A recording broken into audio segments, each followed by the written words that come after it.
Hey everybody, welcome to another episode of Pierre Coach Talk. I am your host, Coach Pierre, and I wanted to start off by just saying once again, I am overwhelmed with some of the success and that we've been having on this channel.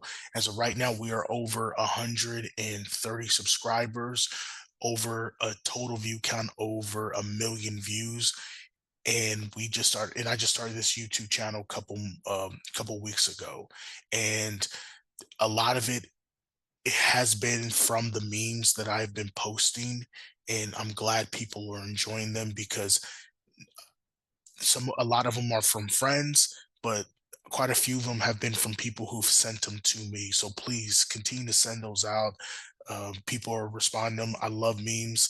Everyone loves a good laugh, and that's the whole point of them is, hey, enjoy it because no matter how your day is going, football's a game.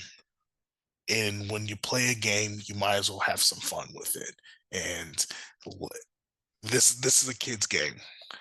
I'll be honest with you, a kid's game that we all love, that we all enjoy, that may have impacted you or your friend or your life or however much. So continue to keep sending those in, and thank you so much for subscribing. I hope to continue to bring in good content to you because you all deserve it. I wanted to start this off by just talking about the college playoffs. Uh, a lot of good games over these last couple days. Obviously, New Year's Eve and New Year's Day. Looking at the scores, you have Ole Miss 39 over Georgia 34. That just ended. Alabama lost to Indiana. Indiana 38, Alabama 3. Oregon defeats Texas Tech 23-0, and Miami defeats Ohio State 24-14. I'll quickly go through each game. I watched all of them, and just some notes that I saw. So, starting with the Ole Miss Georgia game, that game just ended. Ole Miss was able to come back. I was really impressed by their quarterback.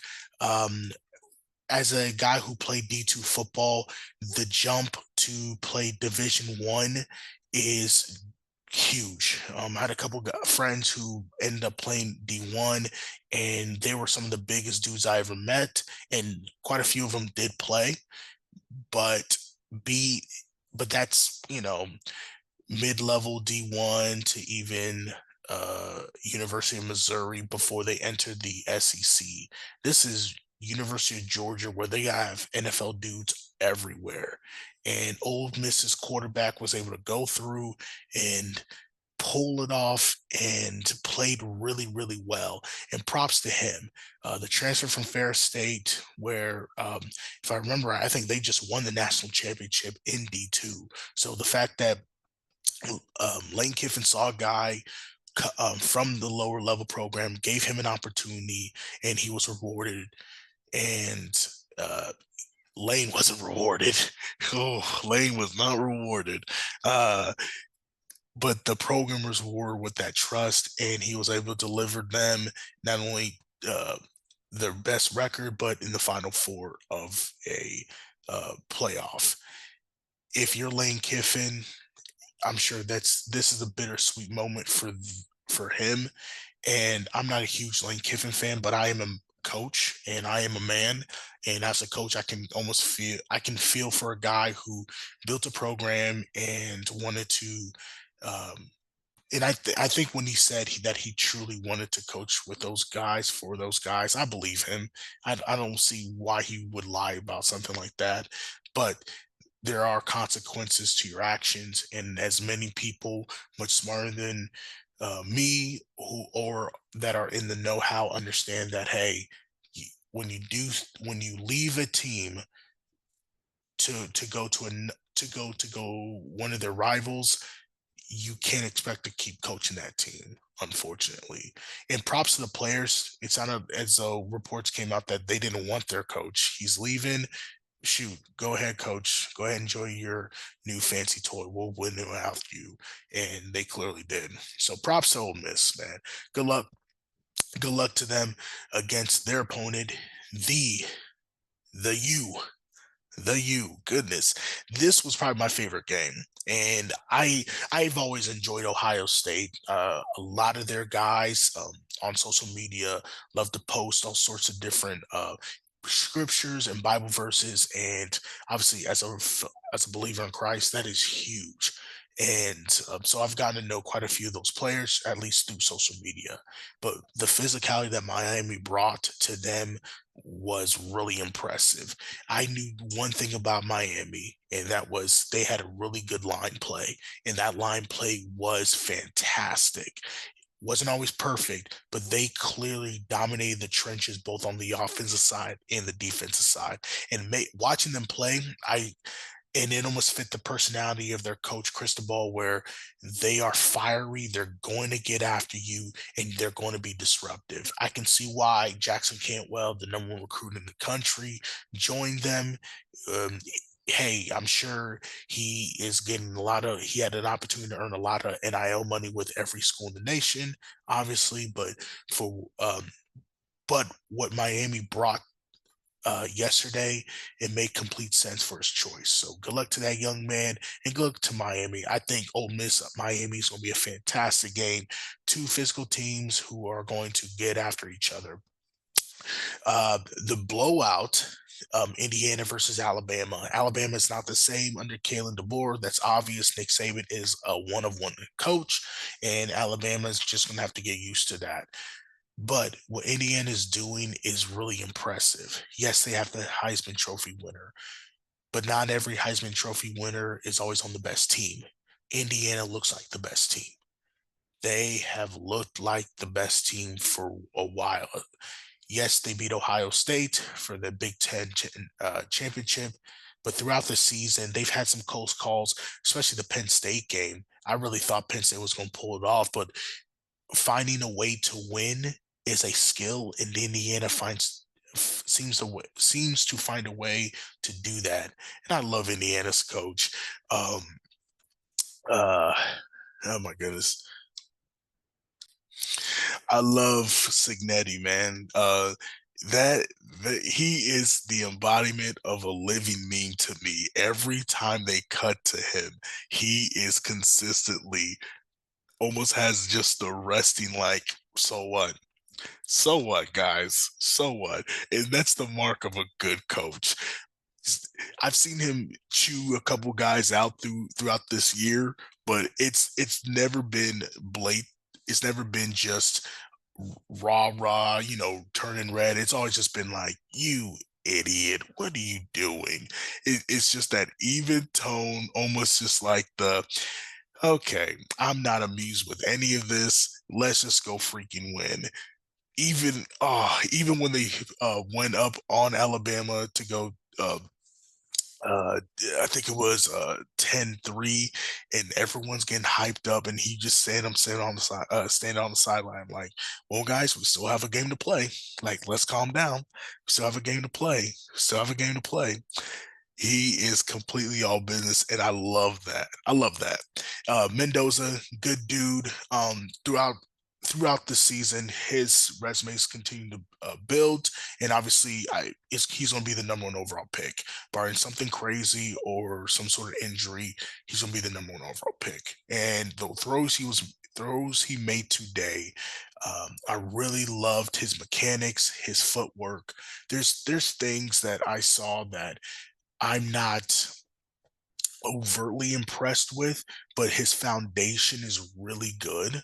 And so I'll have to talk about his NFL draft stock, but I think it makes sense. It's not just hype. There are some real foundations that he has that makes a good NFL quarterback. And lastly, Oregon versus Texas Tech. Again, another blowout, but Oregon was just way more physical against Texas Tech. Oregon handled their business. They're going to play against Indiana, and I think whoever wins that game is going to be the national champion. That's my prediction already. Um, Again, another year where the having the bye does not help you.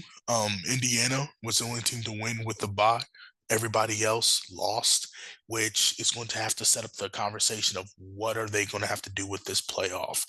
I do not like the idea of 16 teams. I think that's too much. Um, but that is probably going to have to be the case. If they do not do 16 teams, I think they need to almost make the conference championship and insert into the playoffs and almost and get rid of bowl games because almost like or and there was something I forgot who mentioned this. I think it was Joel Klatt, where you have playing games instead of conference championship.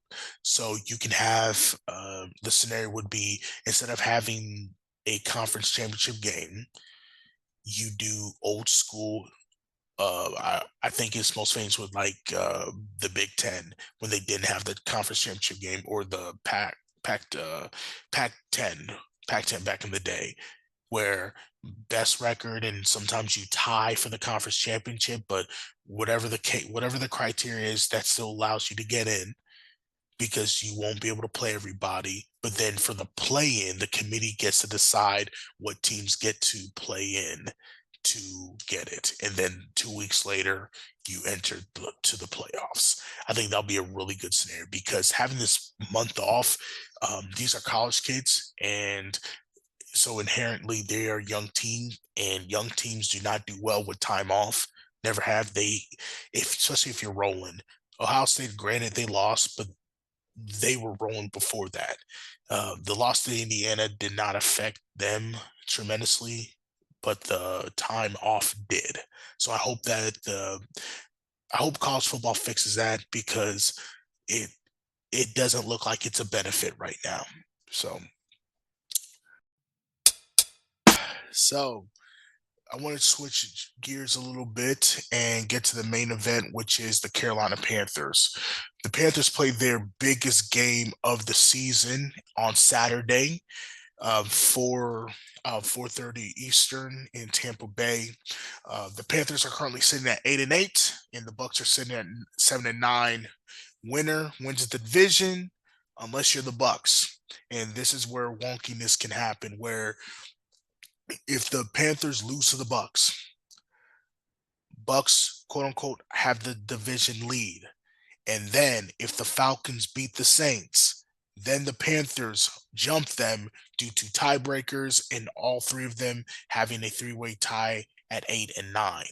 But the Panthers just don't need to worry about that. They just need to worry about taking care of their business. I wrote an article this week about keys to victory and what can happen and players to watch for. And obviously, the big thing will just be winning on the ground with Rico Dowell and Chuba Hubbard. The Panthers' offense this year is most effective when those two guys are getting their touches and running the football consistently. The Panthers are ranked 9 in rushing and 14 in yards per carry. Both back, Rico has over 1,000 yards and Chuba's getting close. Their strongest position, though, is their offensive line with Taylor Morton, Damian Lewis, and Ike Aquanu. Icky still has that knee issue, but he played against Seattle. He didn't play against the Bucks the first time, but played against Seattle and looked fine. There was a couple moments where he was taken under, but I think that was just part of him getting back into it. Um, but ironically, Tampa Bay has a really good run defense. I think for the Panthers, they have to be able to trust the running game. Too many times too many times this season they haven't had success when they've gone away from the running game and just strictly relied on Bryce Young. When watching them, you have to ask yourself, you're not running against the wall, but you're almost putting body shots to that defense. This is a strong defense, but they are older and not as athletic as they were a couple years ago. So the more you can wear down this defense, you're going to be able to take it over in the third and fourth quarter. Um, the other thing is it's going to keep the running game's going to keep Tampa Bay's natural aggressiveness honest. Think about it. Todd Bowles is known for his exotic blitzes and blitz schemes. So running the football, you can run blitz. I mean, as a defensive guy myself, I know how to certainly run blitz certain times, but that almost leaves yourself to that second level where if one guy misses his assignment or misses a tackle, now a back is hitting a big gain because your second level is gone. It's going to shorten the game as well. The the war of attrition is not on the side of Carolina, and you're going to want to shorten the game so that your offense doesn't have more opportunities to expose themselves, and the defense is going to be able to keep fresh. It's going to limit possessions for Baker Mayfield as well. Um, that off Say what you want about Baker Mayfield. I wasn't a huge fan of him in Oklahoma. I'm not a fan of him because he plays for the Bucs, but what he is a gunslinger, and with those weapons, they are dangerous. They are so dangerous, and so you're wanting to keep him off the field and have the opportunity for your offense to get a rhythm, turn the clock, limit those possessions so that Baker Mayfield may make a costly interception. The other thing that the Panthers need to be able to do this time is finish drives in the red zone. Um, you're not going to win the game kicking field goals. The Panthers are ranked 26th in red zone efficiency, so this is a game where they definitely need to fix that. Tampa Bay, ironically, doesn't do too well in the red zone either. They're ranking one of the worst in the NFL, the 30th, ranked 30th right now. So it's a bad on bad situation here where hopefully Carolina can use their running game or uh, or creativity on the offense to exploit that and have an opportunity to win. Um, the even though um, even though the third field goal won the game for the Panthers, selling for field goals cannot be the goal. They have to be able to punch it in. Um, you Against Tampa Bay, you cannot take points for granted, and neither will Tampa Bay. Uh, Tampa Bay is worked 30th in the pass, and so that means that big plays are going to be able to be taken advantage of before the Panthers can even get in the end zone. But those big plays won't be enough. Once they get in there, they got to be able to score. And obviously the turnover battle. Last thing, Baker Mayfield, which I thought was crazy. And let me look at the stat over the last 9 games. Over the last 7 games, he has thrown 8 interceptions. 8. That I was startled when I saw that. Um, Sterling Shepard, one of the wideouts on the team, had mentioned that the Bucs have to fix their self-inflicted mistakes, especially against Carolina to win the division. And this is an area where the Panthers can definitely take advantage of. The Panthers are seventh in interceptions. J.C. Horn has 5, and this is almost playing to where Baker lost the game because of the interception. So is he going to go full gunslinger and go, hey, if we lose, we lose? Or is he going to dial it back and play it safe? If he plays it safe, that's not going to have Tampa Bay win the game because that's almost what Evero's defensive scheme is set up to where everything is playing up front and you rally and you tackle to make a play, and that's fine. The If you put pressure on any defense, it's going to be difficult to stop them consistently.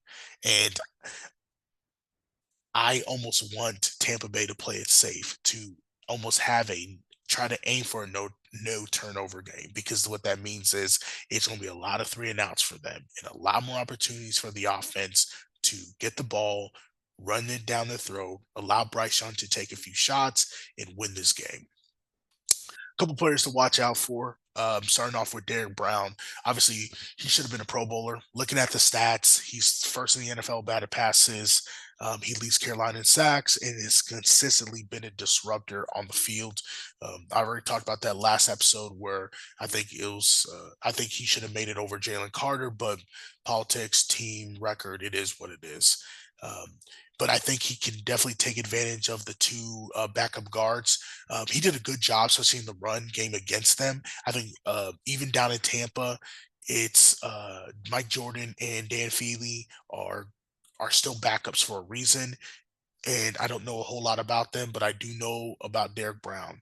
And when watching him play, he's going to be able to establish his will, move them against his will, against their will, and establish some true dominance. Um, when he's able to control the interior, especially in the pass game, Baker being a shorter quarterback, it's just going to make him feel like he has to get out of there or speed up his clock because it's hard when you're a shorter quarterback to see over a big lineman right in your face. So hopefully this game can be a game where in the national scene in the net on national TV that he's able to uh, almost go, guys, ladies and gentlemen, my name is Derek Brown. I was snubbed and I shouldn't have. Player I'm most scared about is Mike Evans. Mike Evans is still a one of the most dangerous weapons for Tampa Bay, and obviously due to his height at 6'5", perennial red zone threat. He has seen Carolina twice over a decade, and it seems as though every time the Panthers play him, he's able to make one or two big plays to keep that team in it or win the game for the Bucs. And this is almost set up to where a vintage Mike Evans game is going to allow the Bucks to go and win it at home. Yes, yes, the Panthers gonna have to keep an eye on Emeka Buka. Yes, they're gonna have to keep an eye on Jalen McMillan, but it's going to start with Mike Evans, who has seen every defense, who has seen every player on this team for years, and it's going it is going to be hard for even with it's going to be hard for Mike Evans not to go, hey, even if this is my last year, because there are some rumors that he may retire after this year, I'm going to give my all and allow my team to make it to the playoffs. Uh, his 1,000 yard streak is over. It is what it is. Hate it for that guy, but he has a Super Bowl. He's probably going to make it to the Hall of Fame due to his numbers and being one of the best receivers in the league. And this is almost set up to where the aging star is does one last shining shining moment and propels his team to a victory. Um, on the Panthers side, McMillan's going to have to step up, and I think he is the rookie of the year. I called it. I I'm gonna link the article below, but I've called it for weeks. Probably, I think it was like back week 10. I called he was going to be the rookie of the year, and a couple people called me crazy. Well, when he wins it, you guys better give me my flowers because I was right. Um, the Bucks are ranked 24th in scoring defense and eighth in passing, like I said, and there are some rumors with Todd Bowles having to coach for his job. Those rumors were kind of dampened this week, but I mean, that could just be whoever talking. Um, Whenever someone's feeling like the heat's on them, they're going to do what they do because that's what got them to the dance. And Todd Bowles may be blitzing quite a bit against this game. Young doesn't do too well. He's pretty average, ranked 14th, and has one of the fastest time to throw at 2.8 seconds, which just means that McMillan's going to have a lot of opportunities to take advantage of one-on-ones on those corners. A couple injuries on the back end on the Bucks, so hopefully he's able to take advantage of it and reach the 1,000 yard milestone for the Panthers. But another thing I would love for him to have is the rookie record for receiving yards. Um, he needs 86, I believe. to break it over Kelvin Benjamin. And Kelvin Benjamin was fine that first year with Cam, but I think McMillan is clearly the better player and he truly deserves it. So um, lastly, almost to wrap up this section, I think as though my final thoughts are the Bucks have a lot of household names. A lot of those guys were part of that Super Bowl run with Tom Brady. They've seen what greatness is like. Uh, but Carolina, I believe, has the formula to win. Run the ball consistently, finish drives in the red zone, and you force the turnovers and eliminate your mistakes. Simple things in football. The more physical team wins, punching in your opportunities and allowing and pouncing on their mistakes. I truly believe if the Panthers do well in these areas, they just won't win on Sunday. Obviously, they'll win the ground. So the crown of the NFC South. So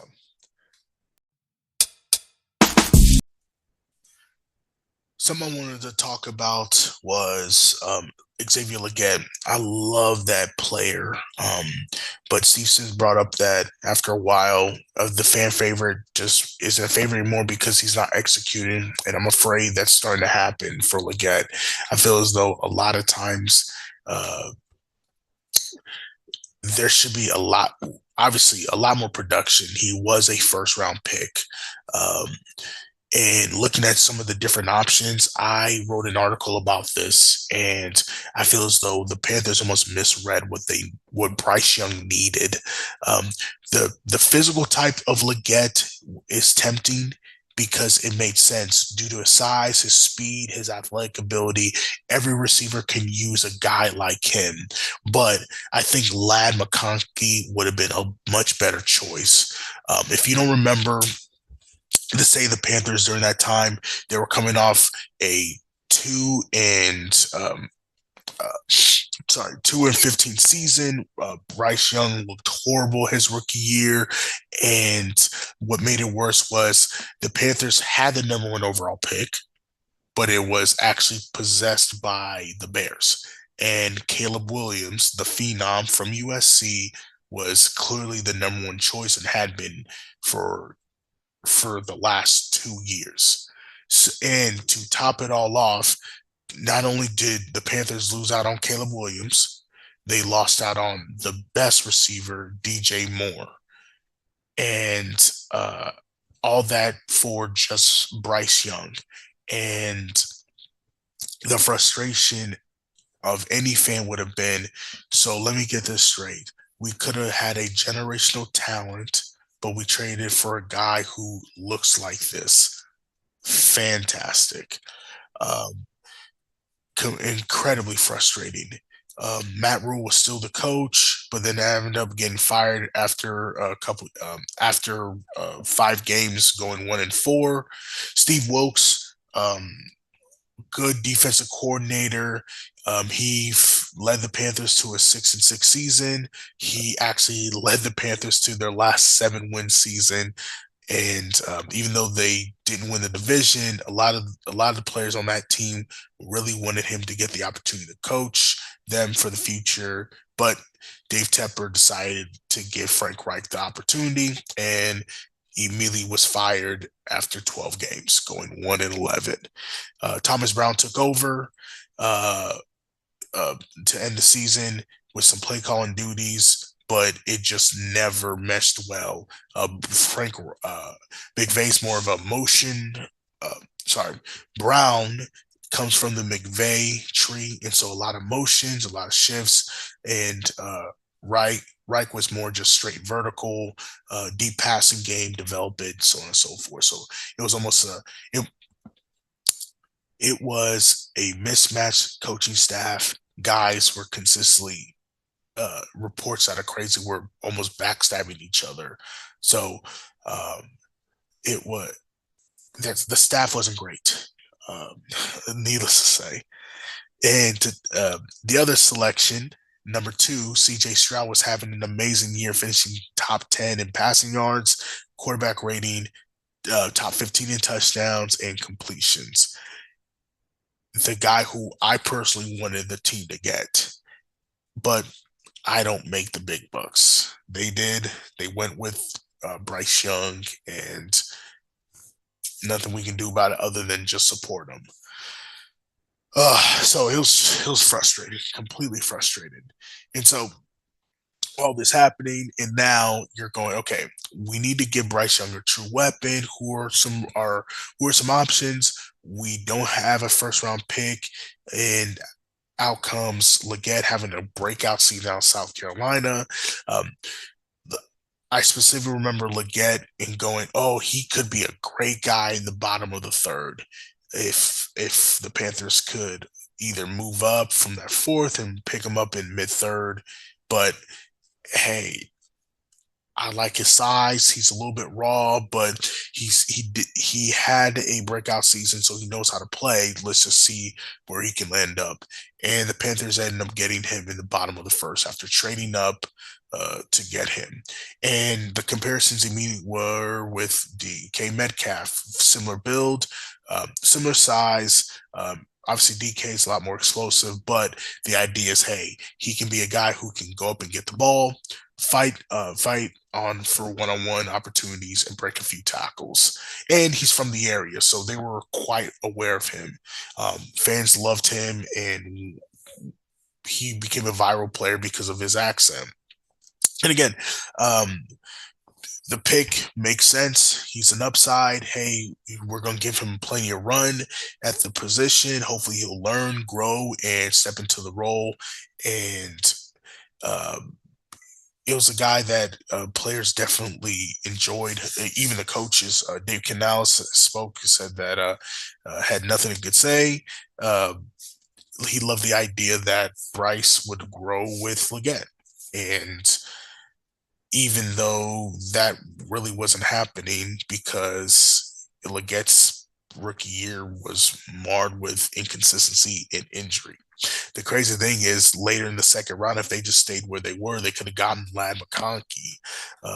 Ladd's rookie year was fantastic. He was Justin Herbert's favorite player. Justin Herbert had specifically said he picks up the offense quickly and plays like a 4 to 5 year veteran. He is an amazing route runner. His speed's impressive, and he's able to always able to find a way to get open, especially in the clutch situations. Uh, and almost watching those two guys, it was frustrating because it really didn't. It seemed as though the Panthers at the time didn't understand who Bryce Young was. Bryce Young is not a vertical threat player. He's a timing and rhythm player. And the choice is obvious now. Even Ladd hasn't had the best season this year, but I think that's more with the Chargers being the Chargers, and Justin Herbert almost being killed playing back there with his O-line being decimated this year. I think if Herbert had a little bit more time, he's able to find guys like Ladd, and their season's going to be a lot better. But Bryce Young would do a lot better with a receiver who can see the coverage a lot better, who can play slot, or even who can play on the outside or the slot and can pick up the offense, because Bryce is clearly smart. I have my issues with Bryce, but I think the one thing Bryce does really well is he understands exactly where the ball's supposed to go. And it's just at times either a guy's messing up or his arm strength isn't talented enough to get the ball there sometimes. I just feel another thing is uh, another thing was they they just, I don't know if the board necessarily agreed that Legette was worth the first rounder, so I didn't understand them moving up. So then you had to give up capital to even move up a slot for a guy that I think is being outplayed by another second year player, Jalen Coker. I do think the Panthers have learned their mistake, though. When they drafted McMillan, he was clearly a more polished receiver. And granted, it was at the eighth pick, but it's they wanted a big play guy. So they have that. McMillan was notorious in Arizona for those big plays. He has a size, he has the athletic frame, but he's also very technically sound. There was that statement made by him that he didn't watch film, and I think that was probably overblown because his football IQ is really, really high. When you watch the tape, he's always able to find holes in the defense when, especially against zone, and but also had the ability to go up and make a play. And watching him now, his rookie year, it's exactly what I thought it would be. My only beef with, and it's not even him, is I want the offense to be a little bit more creative using him. Yes, he's at 6'5". Yes, he's 6'5", but I wouldn't mind him playing a little bit more in the slot. I wouldn't mind him even be in the backfield a little bit to kind of set up a matchup with linebackers. Just some different coverage, force the defense in different coverages to have them think and almost panic. Okay, McMillan's here. What do we do? What do we do? What do we do? Um, I it it's really gonna be interesting to see how McMillan grows, especially with Coker as being the true number two and Legette being the number three. They're still giving Legette the opportunity to play. He's a first rounder. They've invested a lot of money. That's just the game of the NFL. Hey, we're going to invest in the guy that we've used a lot of draft capital of because we don't want to be wrong. I really want him to be a player. I really, really do. So it's not personal. I just feel like his accent's more famous. It's bigger than his play. Shoot, he was in Gorilla's type of video, and he did a good job. I mean, hey, he stood there, she did her thing, and it was fantastic to see. And again, the dude's likable. I'll go back to what Coach Canal said, where he was really, after he made that big winning catch with the Dolphins, he was quoted saying that he said that he see talking about Legette, he sees what he does. Coach Canal sees what Legette does on a weekly basis, and he tries to attack what he needs to do to get better. And obviously, that every player should be doing that, but the coach is clearly putting a point to where, hey, he's doing the things he's supposed to do. It just hasn't had success, and maybe this game against the Bucs, he's able to have a big game and help the Panthers into the playoffs. And this whole section of mine is completely mute and doesn't even make any sense. But in the meantime, I think my personal opinion is we should have drafted Lad McConkey for an array of reasons. But I think the big thing was we tried to get physical traits over actual football production, and it's a wasted draft pick in that 2023. So.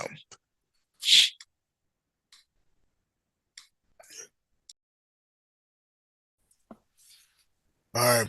Last thing I wanted to talk about today was New Year's resolution. So personally, I had a couple goals that I wanted to accomplish, and I'm putting them out there just to kind of motivate not only myself but just anybody else who stayed up to, who's up to, who finishes the episode and watches it out. Um, the big thing is, as a coach, I've always tried to set personal goals and things I want to accomplish in my career, health, so on and so forth. And right now, I'm going to be a little vulnerable by saying that I am at my highest, one of the heaviest I've ever been, and it's kind of embarrassing to say.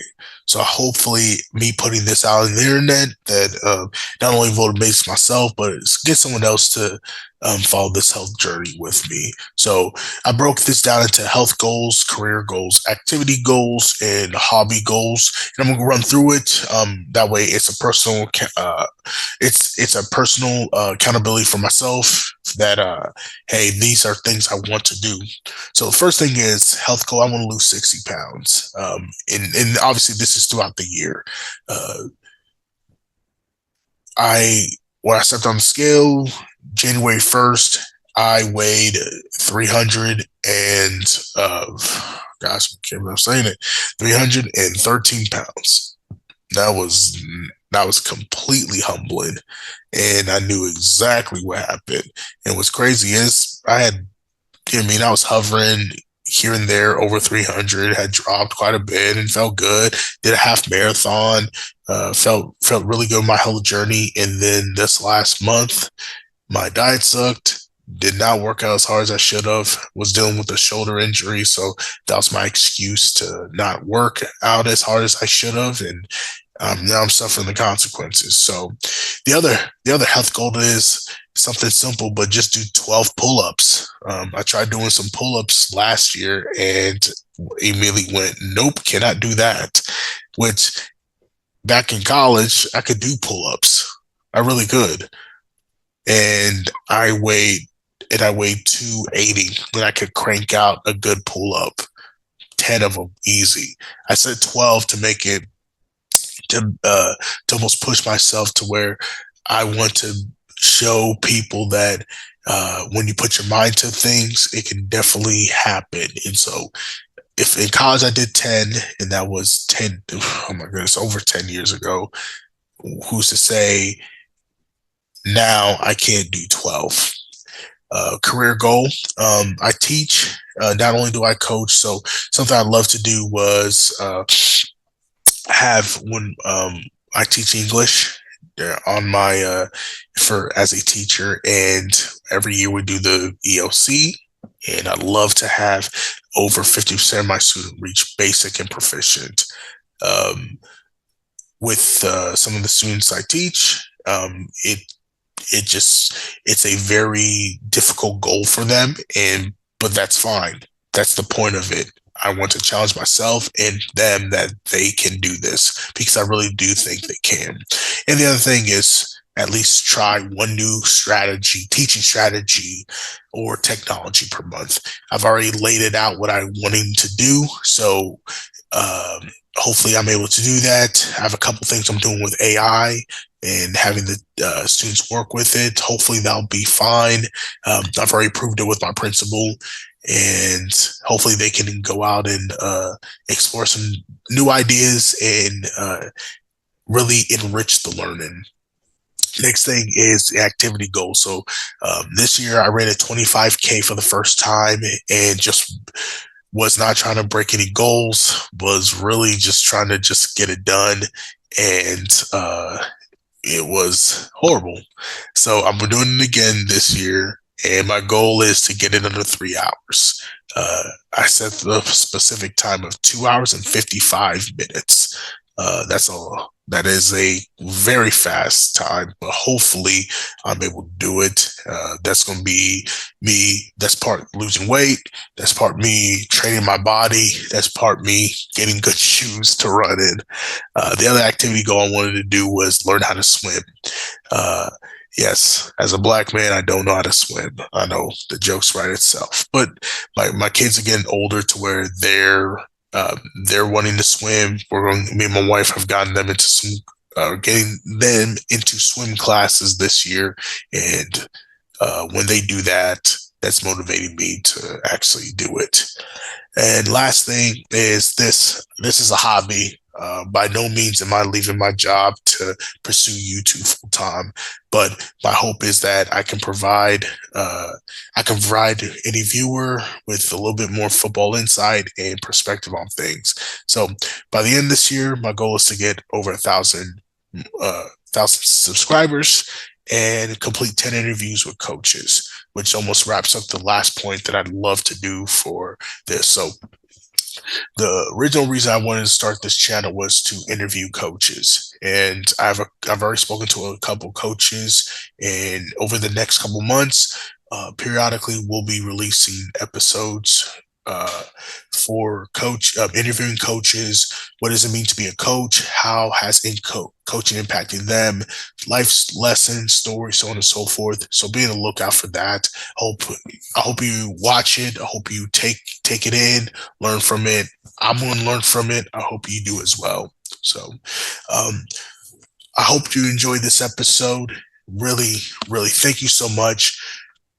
I'm just amazed by all the crazy things that we're going to do this year in the year 2026. my birthday's coming up. I turned 35. So I'm excited about that. And my wife had asked me, so why are you doing this channel? And I've always wanted to do a channel like this. And with me turning 35, I told myself, I'm going to go for it and let's see what happens. So thank you so much. Again, over 100 people subscribed. Hopefully we reach that 1,000 sooner than later. Take care. Peace.